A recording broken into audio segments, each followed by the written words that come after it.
Authors are told to write what you know. When deciding what kind of company to start for the $100 challenge, I followed the same advice. I love to bake and make people happy through sharing homemade cookies, and thus the Baker's Dozen was born. Welcome to the Baker's Dozen. We are the reason people love going to work on Monday. What makes the Baker's Dozen different from other specialty cookie businesses? The Baker's Dozen delivers 13 homemade cookies to your office desk each Monday morning.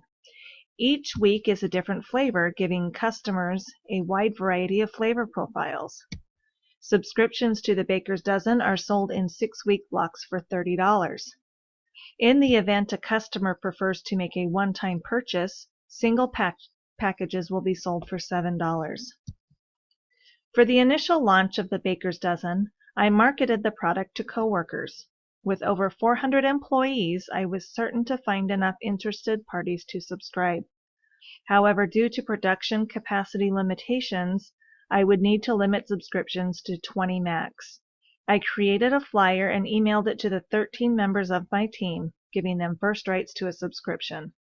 The following day, I emailed another group that I thought would be interested. Customers who signed up from the emails referred others, and I added 3 word-of-mouth customers. Each week I made 1 or 2 extra packages to bring to work in case someone wanted to purchase a package without pre-ordering. If I still had a package left at the end of the day, I took it home and posted on Facebook to my local friends.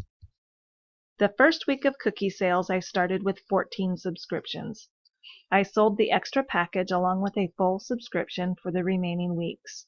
Additionally, I sold 2 more subscriptions for weeks 2 through 6, bringing the total of subscriptions to 17. For week 4, I brought home a package of cookies and posted it on Facebook. This resulted in a subscription for the remaining weeks. For week 5, I posted the last package of cookies on Facebook and had an overwhelming response for pre-orders for week 6, which is why there is a huge jump in the sale of extra packages.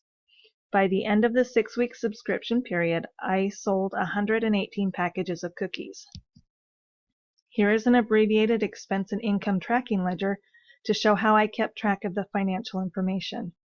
Total sales for 118 packages of cookies was $598.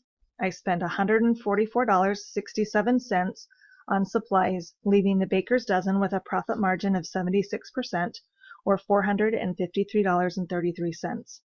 The initial investment in my company was not recorded because in place of $20 cash, I provided the basic ingredients to get started: flour, sugar, eggs, vanilla, and butter. After the first week, I used proceeds to purchase additional materials. Feature flavors for the initial launch of the Baker's Dozen were Toffee Crunch, Coconut Chocolate Chip, Homemade Oreos, Loaded Peanut Butter, Neiman Marcus, and Turtle. The most expensive cookies to make were Turtles due to the pecans and caramel. The least expensive cookies to make were Homemade Oreos because the cookie base was made from cake mix, which I was able to purchase on sale for 88 cents per box. Cookie production out of my home kitchen presented several challenges. I had to schedule cookie making around family responsibilities, which often meant I had a limited window of time to bake. Another problem was the capacity of my ovens. I have a double oven, but for even baking, you can only put 1 cookie sheet in each oven. Each oven batch took on average 12 minutes to bake, and I needed to turn each oven over 6 times to meet my orders. Finding space to cool the cookies as they came out of the oven was problematic because I only owned 3 cooling racks. I solved this problem by laying out waxed paper on a table and packaging up the cookies as quickly as they could cool down. In order to continue the Baker's Dozen, there are a few items which would help solve some of the production challenges. The first is a commercial-sized convection oven. This type of oven will allow for 12 plus full-size cookie sheets to bake at one time.